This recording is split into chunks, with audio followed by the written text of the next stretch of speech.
네, 소개해 주셔서 감사드립니다. 강원대학교 하우진입니다.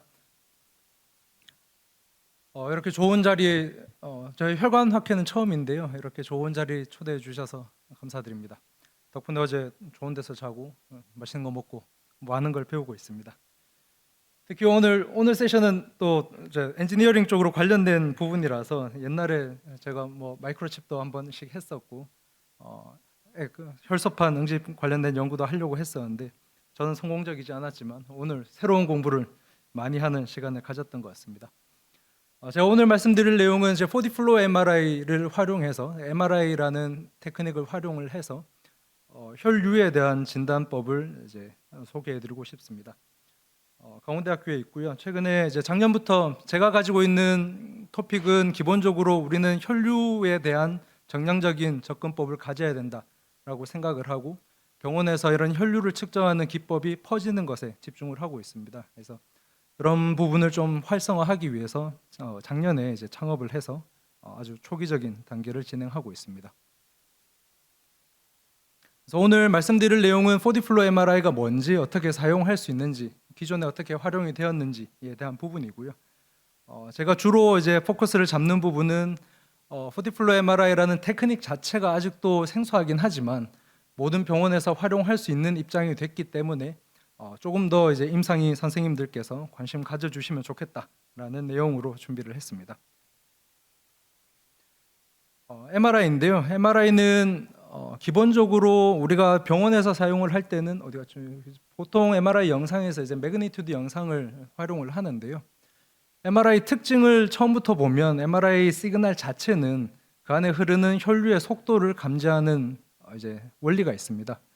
그래서 우리가 그거를 조금 더 증폭하기 위해서 이제 바이폴러 그레디언트라는 이제 그레디언트 기술을 조금 더 사용을 하면 우리가 매그니튜드 영상에서도 일부 혈류가 보이긴 하지만 이제 페이즈 영상에서부터 정확하게 혈류가 얼마만큼 흐르고 있는지 우리 여기서 나오는 카디악 아웃풋이 얼마인지를 측정할 수 있는 이제 능력이 있습니다.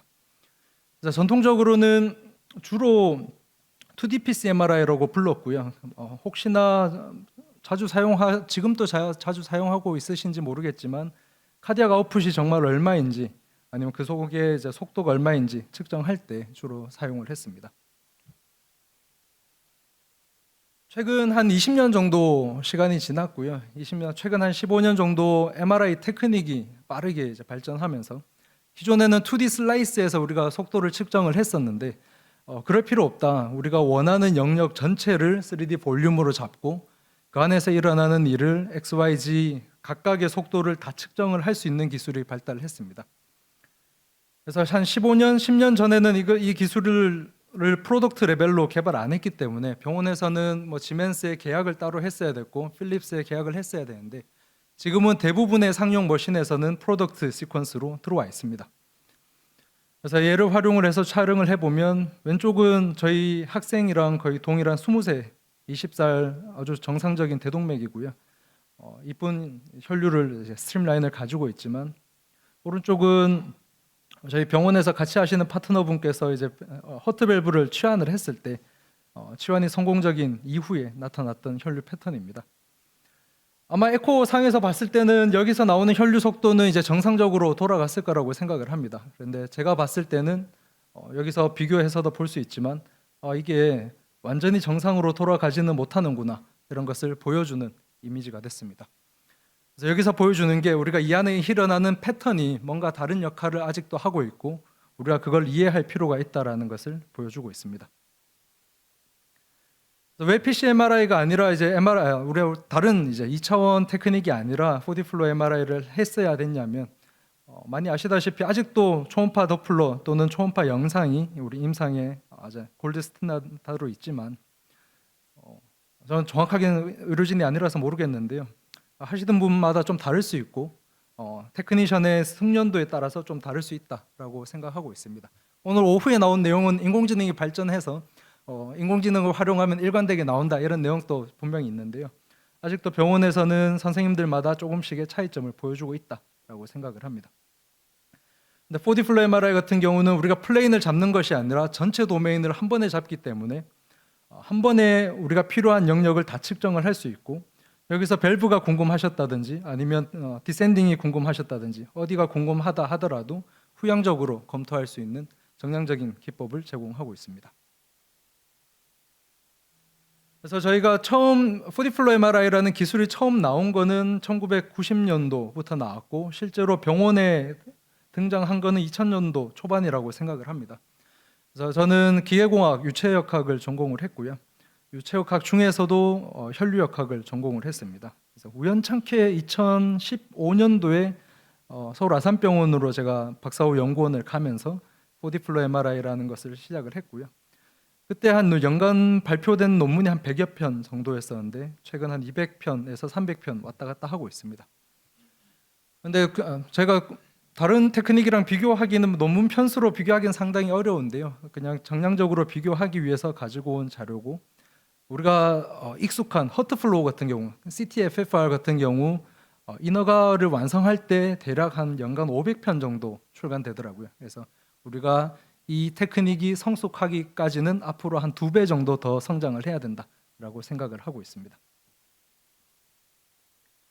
관련된 과거 연구입니다. 이제 처음 이 연구가 곽광을 받은 거는 2000년도 이제 네이처에서 우리가 그 전에 심장 내부의 혈류 패턴을 이해하기가 참 어려웠는데 MRI라는 테크닉을 사용을 하면 RA 또는 다른 혈관, 심장 부분에서 나타나는 혈류 패턴을 촬영할 수 있다.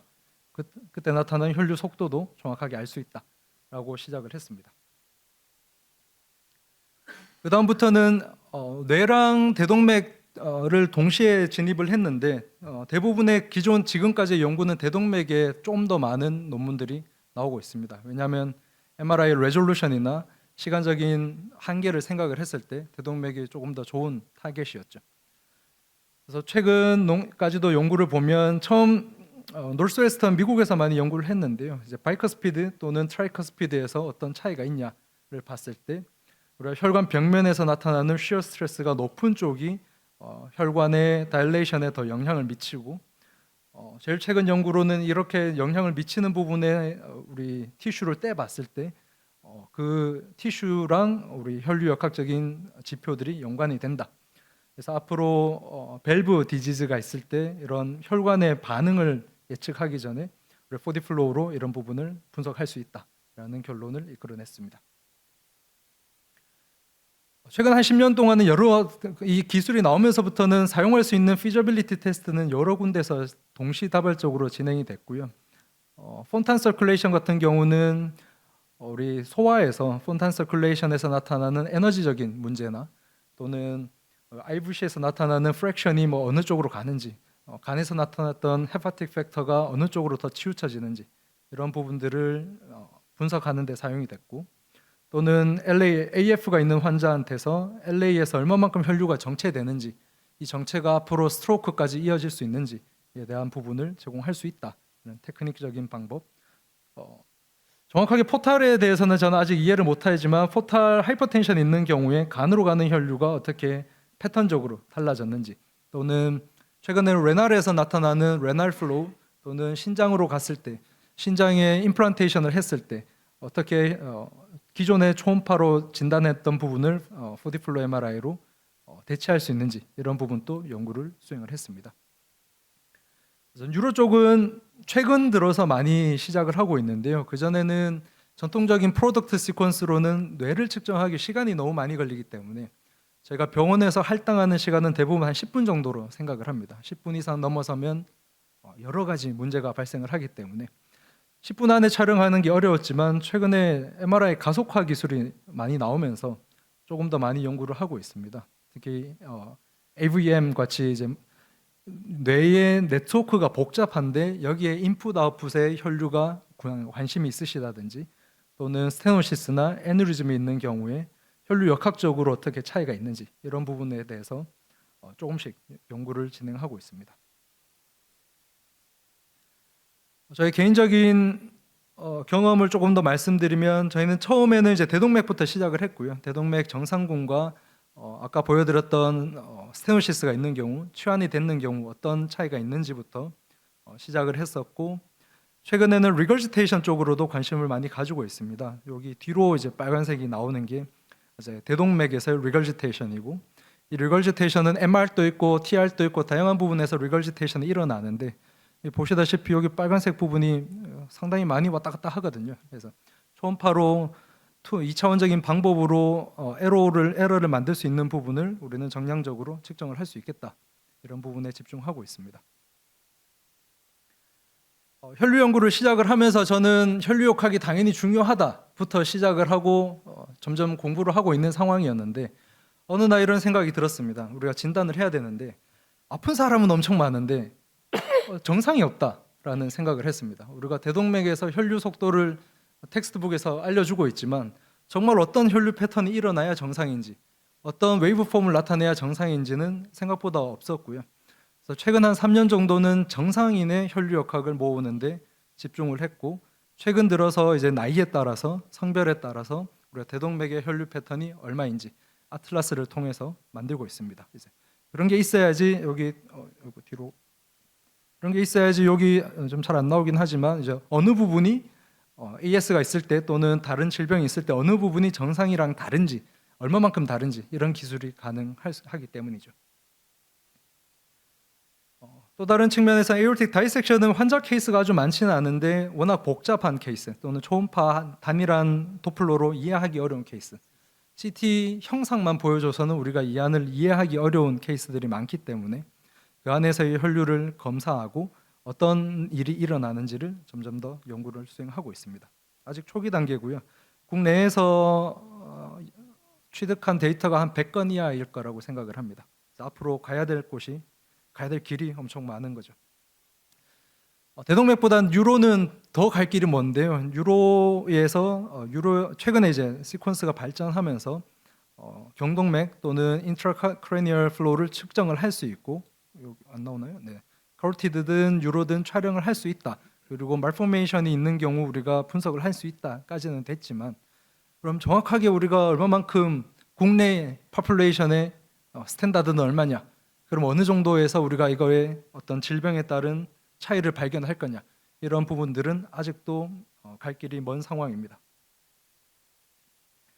혈류역학적, 저희는 혈류역학 기본적으로 4D 플로우 MRI는 혈류를 관측을 하는 거고, 이거는 우리 몸속에서 일어나는 일의 현상을 이제 이해를 하는 거고요.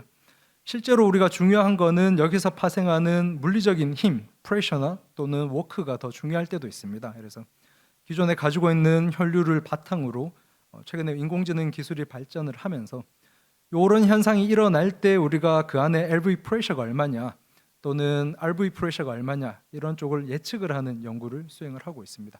오늘 낮에 플래너리 렉처를 보면서 아주 재밌었는데요. 이제 그 허트 페일러인데 preserved ejection fraction이 나타날 때 LV 필링 프레셔가 중요하다, 이런 경우를 나타낼 때 우리가 이 필링 프레셔를 예측을 할 수 있느냐, 또는 폰탄 서큘레이션이나 테트롤로지 오브 팔러 TOF 환자에서도 SVC 이제 정맥류의 프레셔 변화를 관심 있게 지켜보시던데, 이런 경우를 우리가 인공지능으로 기존에 가지고 있는 혈류 데이터를 가지고 예측을 할 수 있느냐, 이런 부분은 앞으로 더 해나가야 되는 부분, 관심 있는 부분이라고 생각을 합니다.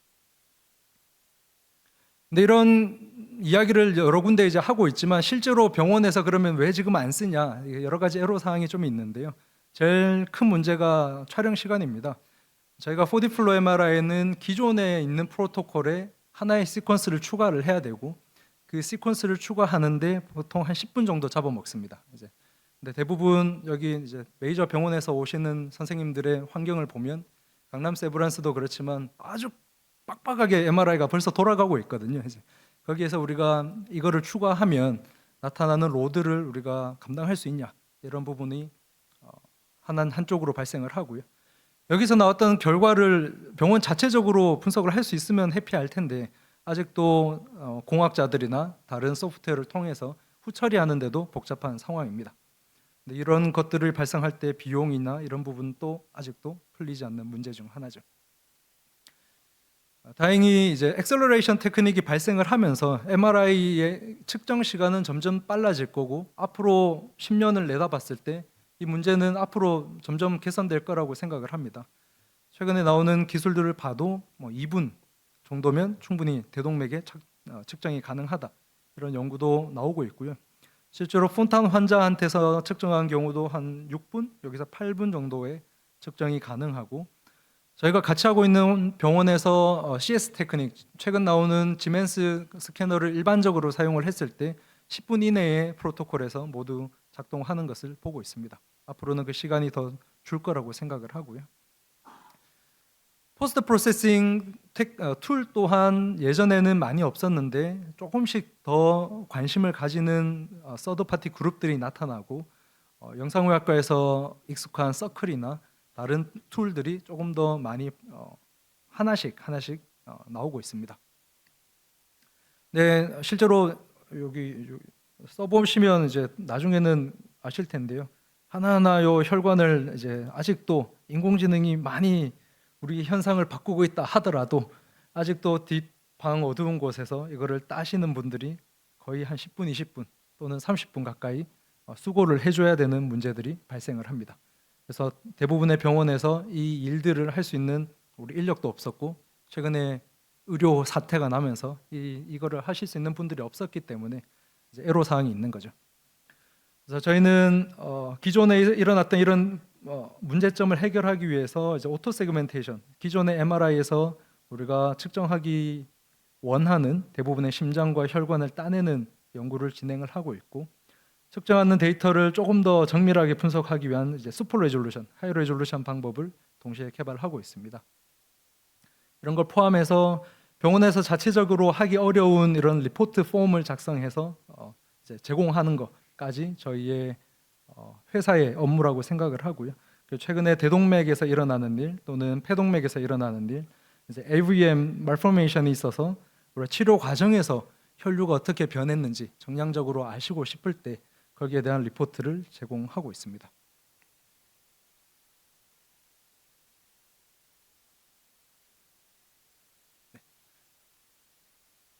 네.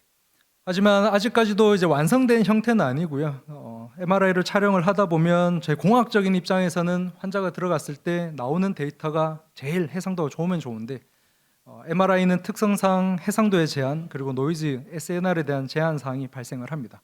그래서 대부분은 환자가 버틸 수 있는 시간, 병원이 내줄 수 있는 시간에 맞춰서 우리가 데이터를 얻는 문제가 발생을 하고, CT랑 다르게 MR을 연구를 하면서는 이게 표준화가 부족하다는 생각도 합니다. 아산병원에서 찍어온 데이터, 세브란스에서 찍어놓은 데이터, 왜 해외에서 찍어온 데이터가 다들 한결같이 자기네들이 하면 안 되죠. 이제 본인 기관에 맞춰서 최적화한 상황이기 때문에 그 데이터가 워낙 다르게 생겼습니다. 거기에 대한 표준화, 표준 프로토콜이 필요하다고 생각을 하고요. 이런 추가적인 일을 할 때 임상 워크플로우 안에 우리가 어떻게 집어넣을 건지, 어느 검사를 하다가 포디플로우를 집어넣을 건지, 어떤 디지즈에 따라서 우리가 할 건지, 이러한 부분에 대한 컨센서스가 아직도 필요한 상황입니다. 그리고 해당되는 내용은 아무래도 MR을 더 사용하고 추가적인 스캔이 들어가는 거기 때문에 이 비용을 어떻게 할 건지 또 앞으로 해결해야 되는 문제라고 생각을 합니다. 결론인데요. 이제 제가 말씀드리고 싶은 부분은 이제 4D플로우 MRI는 10년 전은 다크호스였지만 아직도 다크호스긴 합니다. 하지만 앞으로 나가야 되는 방향을 생각을 했을 때 충분한 테크닉이고, 선생님들이 계시는 병원에서 언제든지 관심 있으시면 시행해 볼 수 있는 테크닉이 돼가고 있습니다.